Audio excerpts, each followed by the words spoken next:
Hey, what's up, everybody? We're going to break down the schedule, the Saints schedule, everything you need to know about it, the hardest stretches, the best opponents, the games they need to win, where they could have advantages, where they could have disadvantage, and everything else that we can think to talk about during our schedule release show. We are presented by PJ's Coffee and coming to you from the Better Call BADEAUX podcast studio. Make sure you go out, check out PJ's. They got locations all over the city.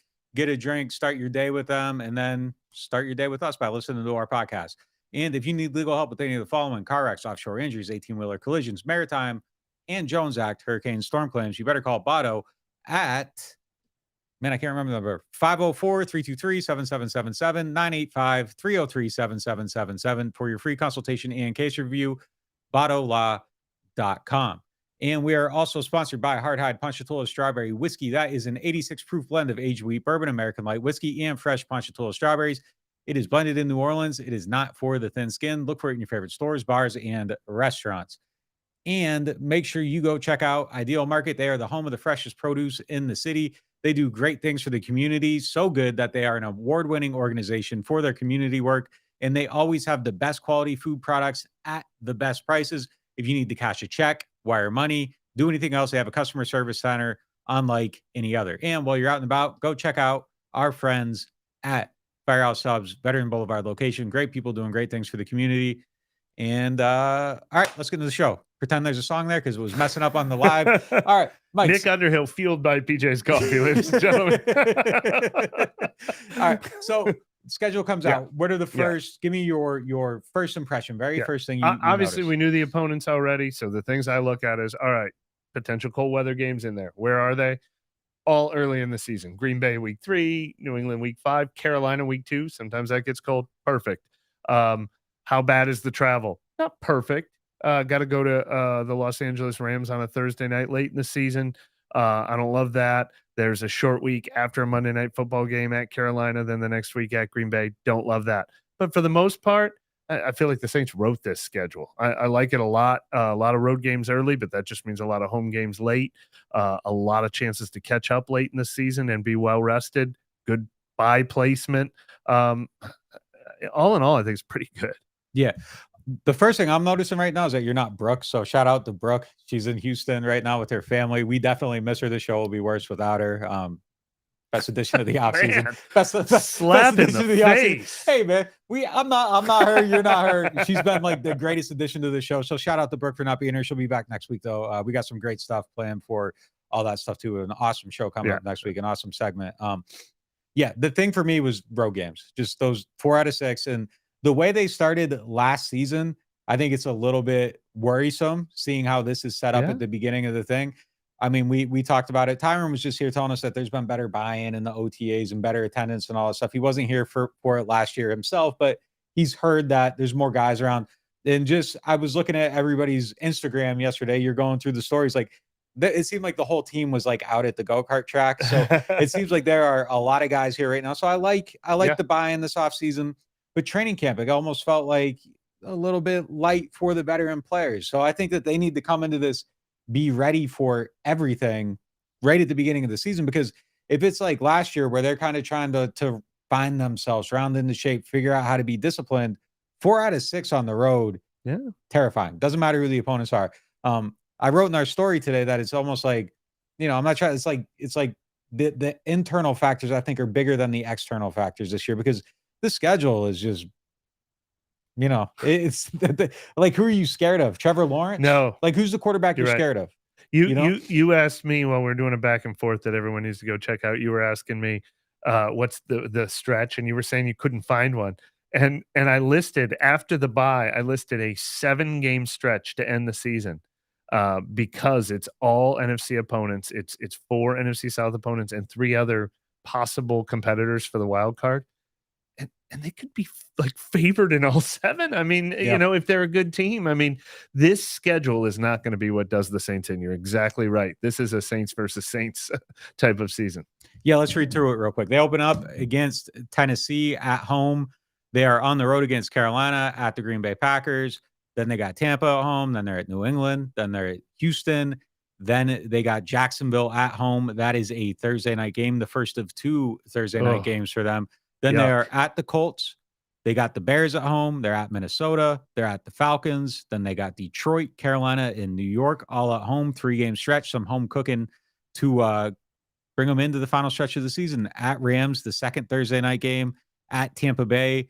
Atlanta at home, to be determined, final week of the season. And their only other primetime game, 6:15 at Carolina Panthers, September 18th.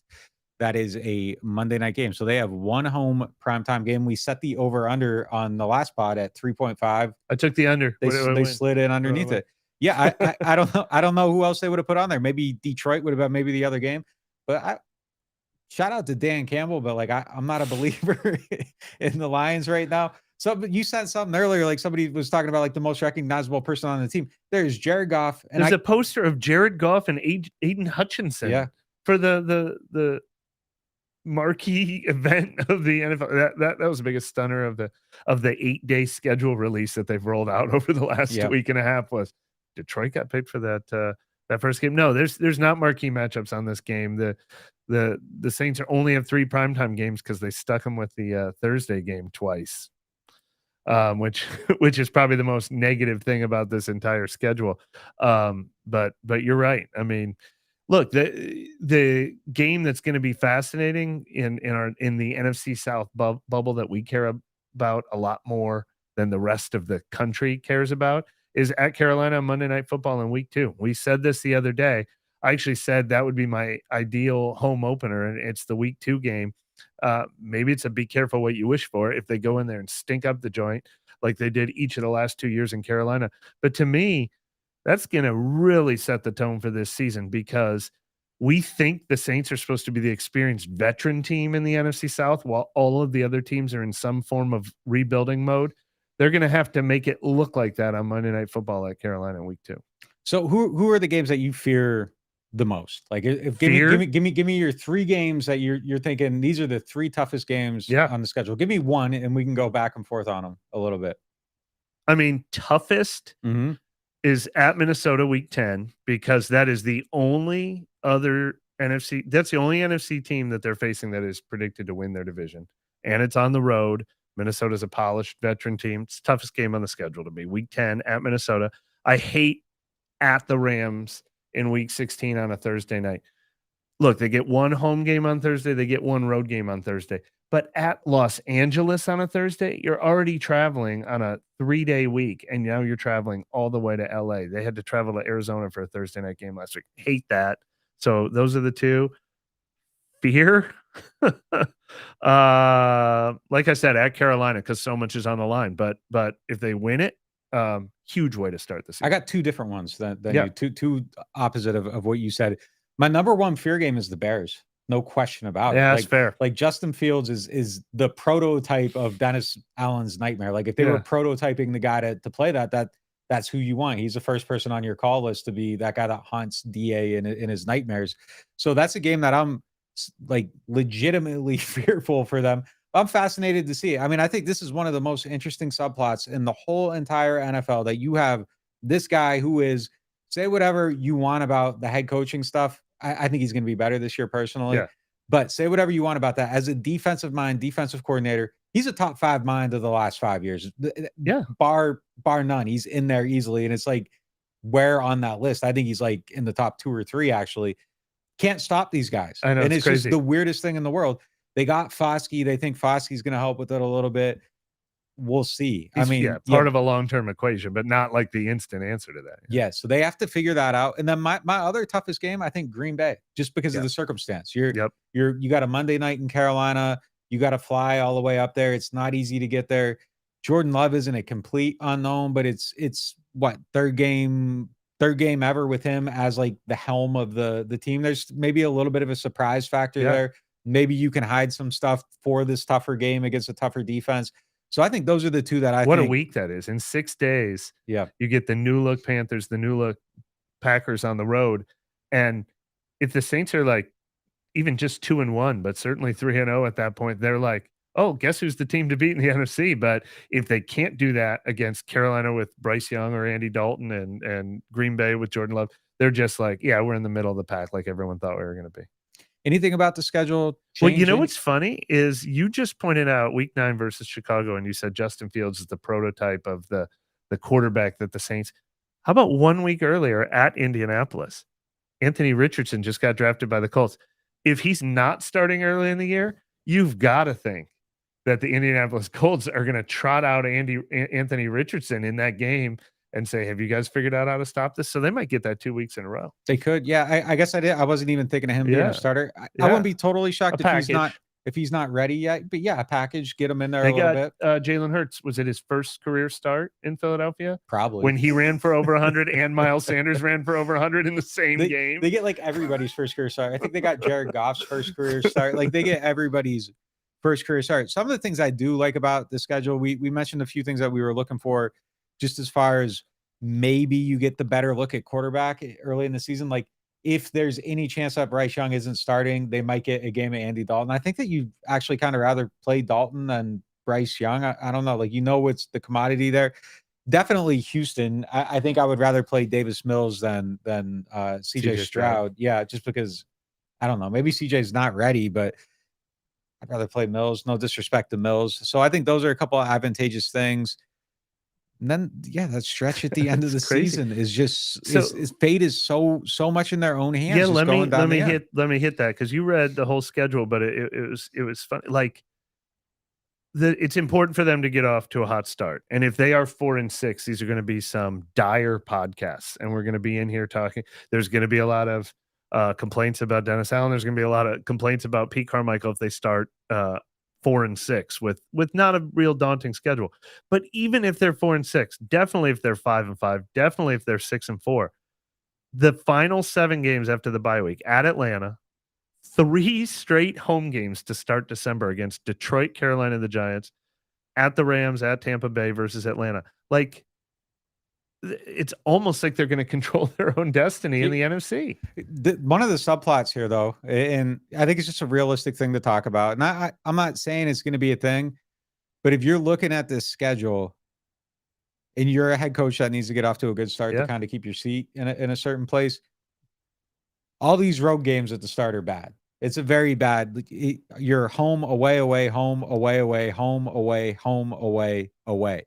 Like those circumstances aren't great. Like all they got to do kind of is tread water until that next Atlanta game, other side of the bye week. And I think it's set up for them to go on a run. But if you want to get out to a run where everything is absolutely silenced, like it is imperative for them to be on point throughout the summer, get in there, because these narratives start flying again. It could get ugly kind of quickly. And I don't think it will, though. I mean, the way this thing is set up, like if they aren't 3-3, I don't care if these are home or away teams. Like if you're struggling through this schedule before Jacksonville, you got major problems. Yeah. Well, what's really interesting is you're exactly right.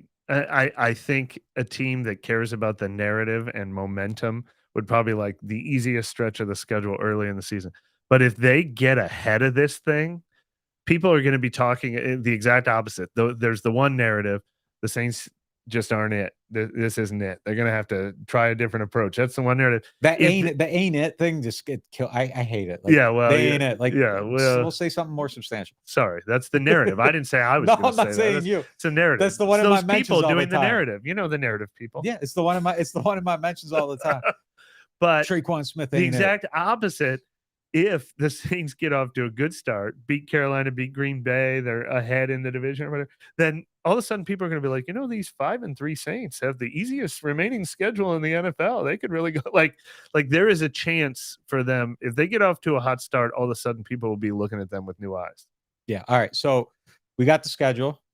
Give me your win total. Do you want to go through them one by one? No, I don't. I mean, we could.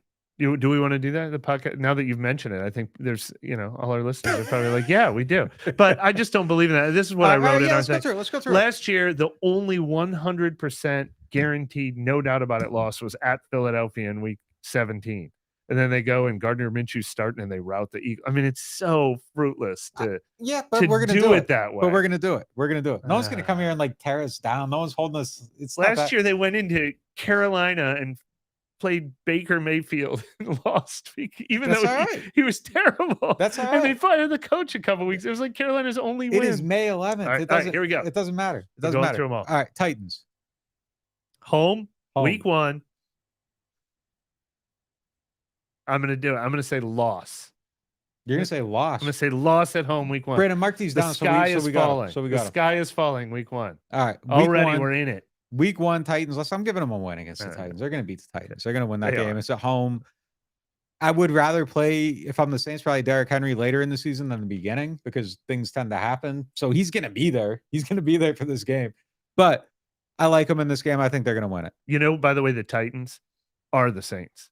Like, there is no better comp in the NFL than the Saints and the Titans right now. Like what they became last year, how it all kind of fell apart when they were on the rise for a long time, and then their run game and their defense kind of cratered, and they lost their magic touch. And now are they going to get rid of their quarterback? And do people have to be fired? And they fired their GM. Like the Titans and the Saints are entering this season with the exact same sort of storyline. So that's interesting.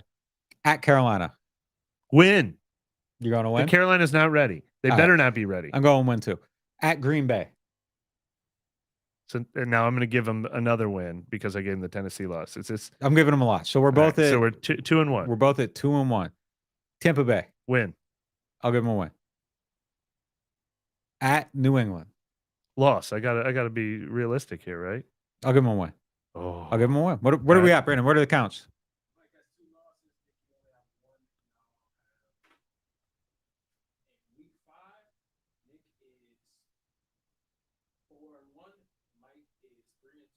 All right, at Houston.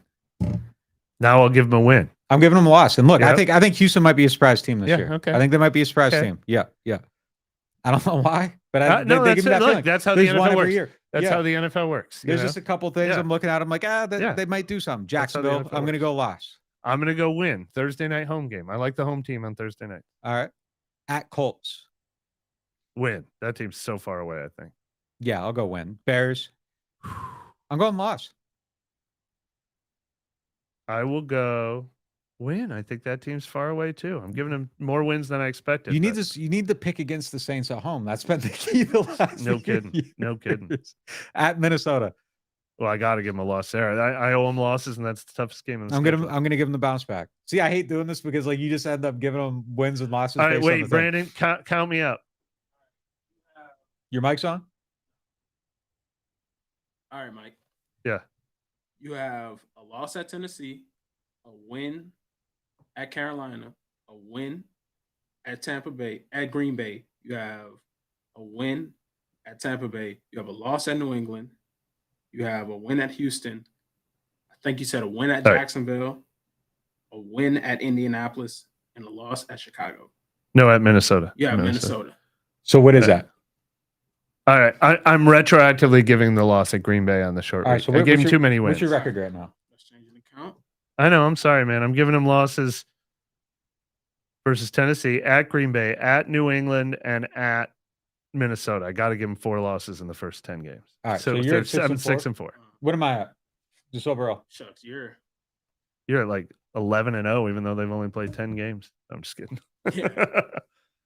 No, we were even for a while. I had losses at Green Bay, You gave them the Jacksonville, loss, Houston, and Green Bay. So we're both at 6-4. Yeah. You gave them the Minnesota loss. All right. 6-4. 6-4. I right. believe it. Now I feel good. No, about I have a win at Minnesota. I said win at Minnesota. So Ooh, I got 4 losses. because you gave them the Chicago loss. At All right, Atlanta, win. Win. At versus Detroit, I'm going win. So I'm at 8-4. I am gonna give them all right. I don't believe in the Detroit narrative, so I'm giving them a win. All right. Carolina at home. Now I'll give them a loss. I got to give them a loss. They're going to split with Carolina's going to get their stuff together. They're going to be a threat later. I'm going to give them a win. All right. New York at home. I'm throwing an L. Yeah, me too. I didn't want to get above 10. So that's I'm going to be way too high over 10. That's my 5th loss. Oh, shoot. At Rams, I'm going to go loss. I'm going loss at Rams. At Tampa Bay, I'm going win. I'm going win. Atlanta to close the season. What's my record?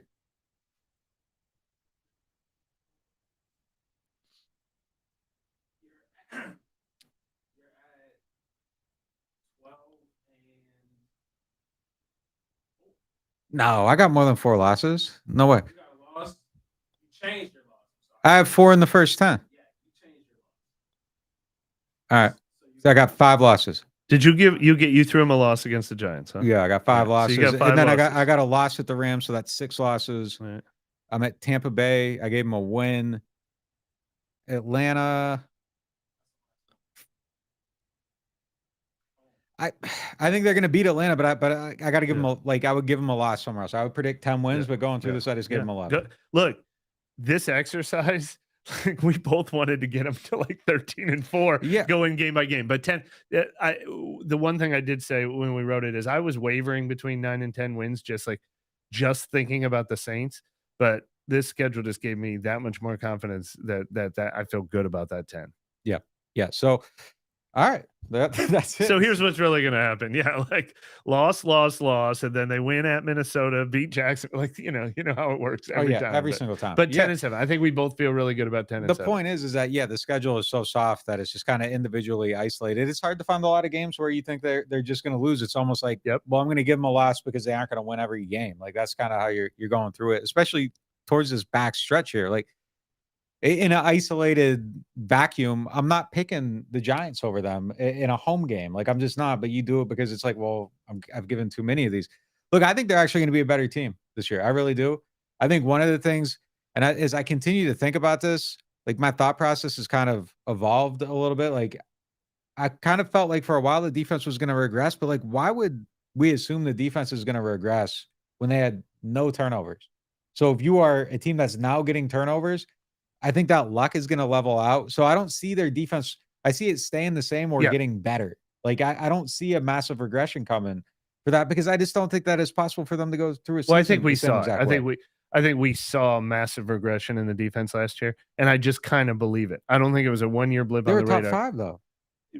Without turnovers. But we talked about that statistically. Yeah, but I think the point is and I saw someone did a study on this recently. Like teams that have low yardage totals that don't get turnovers, they don't regress. They get better because you start getting turnovers. Yeah. At some point that luck turns on its head. So the fact that they weren't dominant and everything, like I think they're going to probably get some turnovers.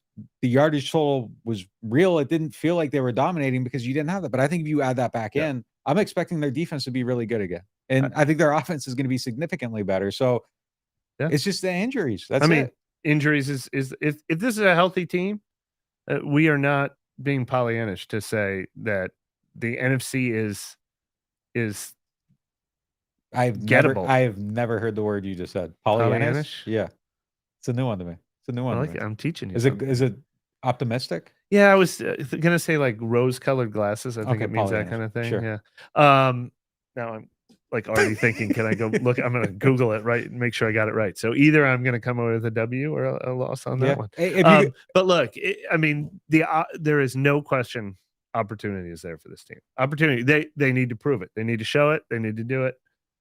But the opportunity is there for this team. If you guys have any comments, questions, make sure you get them in the chat. Brandon's monitoring that. He'll throw some of them in here to us. So ask your questions, and if they don't get on the screen, blame him. What do you think about the Foster Moreau signing? Like, perfect fit, absolutely necessary. I mean, not a game changer. That's not going to make me change my record prediction, but it's not quite as good as I felt about the Jamal Williams signing, but it's in that category of here is exactly what they need. Here is this void. They need a player who looks and performs like this to fill that void.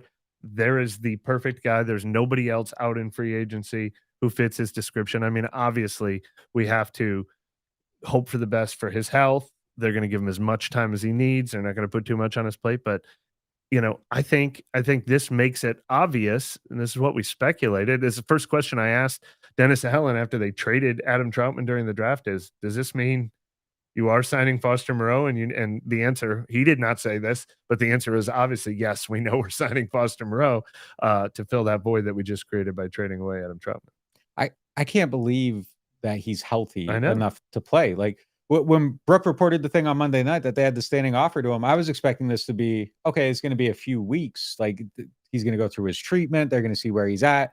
Maybe training camp, maybe into the season even. I wasn't expecting it to happen 2 or 3 days later. Then I had 3 different sources tell me, no, he's going to be able to play. He's just about cleared. He's going to be able to be on the field. He's not going to be limited. I can't believe it. It's an unbelievable turn of events that he just had, a cancer diagnosis in March. Like, and he's ready to play in May. A significant one. I mean, just from Googling and having no medical expertise, it's at all Hodgkin's lymphoma and not non-Hodgkin's lymphoma. So it's a more serious of the 2 types. And it was stage 2, which is, a level more serious. It had spread. And so, he is really fighting something serious. So, I mean, already, and plus for anyone who doesn't know, New Orleans kid, Jesuit high school, LSU. I mean, what a great turn of events for him. And just watching him on the field is going to be a victory, like one of those really worth celebrating, and not overstating anything at all. I don't want to overhype him because I mean, he's a solid blocker, solid receiver, that type of player, but he does feel like a finishing touch on the team. He's that little sprinkle of parsley on top. Like you went from finishing touch. I was like, oh, that's great, but not parsley. Whatever it is, whatever it is, like it's kind of like he's the thing that like you got the meal, but like he made it look plated. Like they bring it out and you're like, oh wow, this is like a good looking plate of food. Like putting him on there. Now you have diversity at running back. You have diversity at tight end. You have him as the blocking guy. You have Juwan as the receiving threat. Taysom is Mr. Do Everything. Just with the combination of those players at running back and tight end, it feels like they're going to be able to do a lot of things, disguise their intentions. You can get teams out there in different personnels. Juwan can go out and play wide receiver, split out, and be a legitimate threat out there. And you got him up against a linebacker or a safety. Then Taysom can go out and do whatever. Your running backs, Alvin, can go out and play receiver. You can just do all kinds of different things now.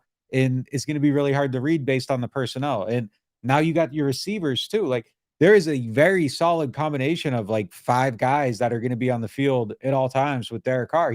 There's no excuses. Like that is my favorite thing about this offseason. The coach got everybody he wanted on offense. He got his quarterback. He got his pieces. There's no excuses. You got all the players. The schedule sets up to where it seems, again, the start's a little bit BS with the road games, but overall there's nothing where you feel like they're being cheated, where last year it was almost like, wow, they put them on all Madden and everybody else is simming on rookie mode. Like that's what it kind of felt like a little bit with the schedule. There's no excuses for everything. All the pieces are there. You go out, you play, and you win or you lose, and it's all on fair merits. It feels like right now. Well, I mean, you asked about Moreau, but go back to 3 weeks ago. We were like, I'm a little concerned about that thin defensive line, and especially after they traded Troutman, I'm a little concerned at how thin tight end is, and they filled those. They filled the defensive line depth with the draft, and now they filled that glaring hole at tight end with the Foster Moreau signing. Brandon, what you got? All right, so we have a question from Sean. He says, Nick, you kind of answered already. Should people get fired if the Saints don't make the playoffs based upon this schedule? Well, I think it's based on circumstance. That's a little bit too stripped of nuance. Like if it's a thing like last year or 2 years ago where they're starting 50 different guys and you're looking at it and you're like, man, they really got screwed over everything. But I think if they have a very subpar season and they don't achieve their goals and it just feels extremely underwhelming and you have people that are just undisciplined and all that stuff, if you can look at it, they had the turnaround. Like, I'll put it like this. They had the turnaround last year. There was a point, I think, where we were both looking at it late November and you're just like, holy crap, this is getting worse than I ever thought. And it could spiral out of control very quickly. I think if you are in that moment again and it's actually spirals, I think you get to a point where you have serious conversations.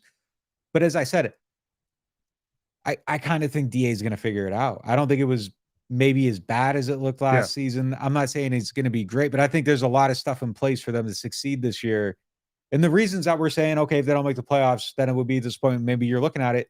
Those things are the things that exist that make you think that they're going to try to be able to figure it out a little bit. I think the sparks that they showed late last season were enough to just give you it obviously gave the Saints enough confidence to be like, well, maybe it was the injuries that held us back. The injuries in the secondary, Marshawn Lattimore in particular, losing Michael Thomas for an entire season.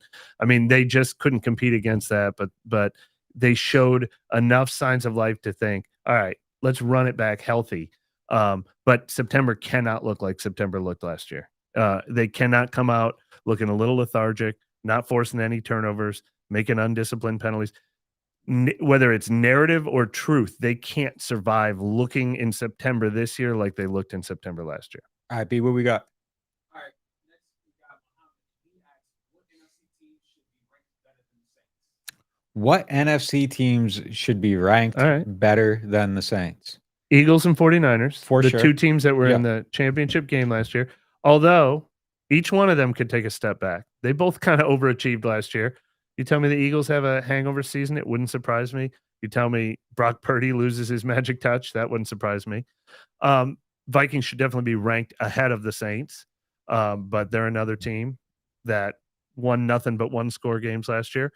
I think Cowboys. It's fair to rank the Cowboys ahead of the Saints. I think it's fair to rank the Giants ahead of the Saints. They had a better season and they were on the way up. They're not an unbeatable force. I got the Giants where I got the Lions. I got them in the same category. Like, let me see it. I don't necessarily buy it. So I like, if we're just doing, like, I think they're in the tier with the Saints. They're in the tier with the Saints, but it's fair to rank them ahead. Sure. Like, if we're doing a power rankings and we're being official about it, the Saints have to show that they belong ahead of the Giants. I don't know that I would put the Giants ahead of them. They made the playoffs last year and they earned it. And they're a like ascending team. What were they? 9-7? Yeah, and then didn't they beat the Vikings in the playoffs too? I just don't buy them. Right. I'm not buying in. I would. I'm selling on them big time. Yeah. I will sell on them too. Yeah, they belong. But that's who the Saints have to. That's the bar the Saints have to clear. I don't think. I mean, the Packers have obviously been ahead of the Saints for a few years now, but they were on the way down last year and lost Aaron Rodgers. I'm not putting them ahead of the Saints. Are we forgetting anyone? Rams? Did they immediately get? No. We just talked about how the Saints want a do-over year. No team wants a do-over year more than the Rams. They just won the Super Bowl before all their Cooper Kupp got hurt, Matthew Stafford got hurt. They're 5-12. You can't put them ahead of the Saints. That's crazy. Right. That's crazy. I'll give you the Giants if you want to use the Giants as the bar. Sure, fine, but you can't put the Packers. There's no way. No, I said Rams. The Rams. Yeah. I'm sorry. They won 5 games. There's no way. There's no way. Yeah, but they get to run it back now. Yeah, they got to prove it though. Yeah, exactly. No, I agree. The only teams that I think really quote unquote outclass the Saints right now are the Eagles and the 49ers and probably the Vikings, but even they feel kind of neck and neck and everything just went the Vikings' way last year. I'd say Cowboys too. Yeah. 12 wins. They've got so much talent. Yeah. What else we got? All right. Jordan asked, after the Moreau signing, are there any holes left in the roster? I don't think so. Not glaring. We've talked about linebacker, but not if their starters stay healthy. Linebacker's it. Yeah. Not if my guy Zach Bond becomes this year's Caden Ellis. I think there's soft spots. I'm still very worried about the defensive line. Overall, there's just so many newcomers, so many young people. They got to prove it. Maybe they have the pieces there. Maybe they don't. And especially, I'm still worried about it. I don't know that Foskey's going to come in and make an immediate difference. Peyton Turner is just still a complete unknown at this point. So, I mean, there's soft spots, a couple spots for sure. Question. Yeah, and they're paper thin in a lot of spots. They're scary thin in a lot of areas. Linebacker is the one spot that's the spot that keeps me up at night. Like, if somebody gets hurt, I think they're in trouble. But if the standard is if somebody gets hurt, they're in trouble. If Cam Jordan gets hurt, they're in big trouble. If any safety gets hurt, they're in big trouble. If any linebacker gets hurt, they're in big trouble. If a receiver gets hurt, they're in big trouble. I mean, they're paper thin at a lot of positions. Counterpoint though, like safety, if anyone gets hurt, they signed Lonnie Johnson, they signed Abram, they drafted Howden. So there's 3 guys there that theoretically should be able to play defensive end. There's a lot of people there. Linebacker, it is Demario Davis, Pete Werner, nobody else. So, I mean, they've invested resources at least building the depth at other spots. They haven't done that at linebacker at all. Like, the depth there is Andrew Dow. It's Zach Bond. I mean, it's troublesome. And you have an injury-prone starter. Yeah. I think that might be the one spot where they mismanaged a little bit this offseason. It's something that they definitely should have just go out and spend. What do they got? Like $12 million? Like, maybe they're not done yet. Yeah, go out and spend $3-4 million. Like, do something. Just get another guy in there that you feel good about. Where are we at? All right. DJ asks, Nick, can I get that ALD shirt? Right. Yes. Send us your information and Nick will give you the shirt off his back. That's the kind of guy he is. Hey, shout out to DJ too. He's back on the team. We re-signed him. He got away a little bit. He went out and I don't know what he was doing. He was out there hanging out in Miami, but we were able to reacquire him, fix a mistake that we had, and glad to have him back. All right. So Nismo asks, does MT make training camp? Yeah, I think so. You have to think so. I wonder if his question is at the start or all the way through. Well, DA said yesterday he was on the Rich Eisen show. Yeah. They asked him about him. He sounded pretty optimistic about where everything's at. He said he had some hardware removed from his foot or ankle. So he's still recovering, and he said that he will be good to go by training camp. Sure. And I think he's going to be ready by the start. I heard that even before this. That's been the talk, that training camp was the thing for him. There was maybe even some thought that he'd be able to run during OTAs, mini camp, be able to do some stuff. Maybe we still see that. Maybe we still see him. I would be surprised if we do. I mean, if you remember when Mike came back the last time, he was invisible. Didn't even warm up that day. They do their stretch. They do their individual drills. They get into the teamwork, and he comes out of nowhere, literally out of nowhere. All of a sudden he's on the field and Mike's back. So I don't know that we're going to see the process. I wouldn't be surprised if he does that behind closed doors, but I mean, I am expecting him to be ready for training. I completely agree on that too. But like I said, I wonder if his question meant, does he make it all the way through training camp? I mean, obviously we don't know. Last year, everything looked so good. Everything looked so good until it didn't. So boy, I sure hope so. I hope medically there's a chance for this to be a luck turns around sort of thing. But it's obviously very worrying that it's been a recurrence of similar types of injuries, and not just, it was a shoulder one year, and then it was a knee one year, and then it was a foot one year. Because this season will look really good if this is finally his get right year. All right, two more. All right, Will Moody asks, are you guys optimistic on the number of rookie quarterbacks the defense will face? We'll see. Sometimes it's a curse. Yeah. Sometimes it's a curse. But yeah, quarterback-wise, going through the schedule, there's one beast and not a whole lot of other Who's people. Your one beast? Trevor Lawrence? Trevor Lawrence. I don't even know if... I'm a believer. I'm a believer, but beast is a big word. He had a great season. He's top. Yeah. He's a top tier guy. Yeah. Absolutely. He's in the top 7 or whatever. Yeah. No question about it. Top 7? I think so. All right, that's a different discussion for a different day. But they don't have a real legitimate top 5 NFL quarterback on the entire schedule. Yeah. No Mahomes, no Allen, no Hurts, no, you know what I mean? Yeah, probably not. Yeah, probably not. All right, and the last one, Brendan asks, what seed do you think the Saints will finish as in the NFC?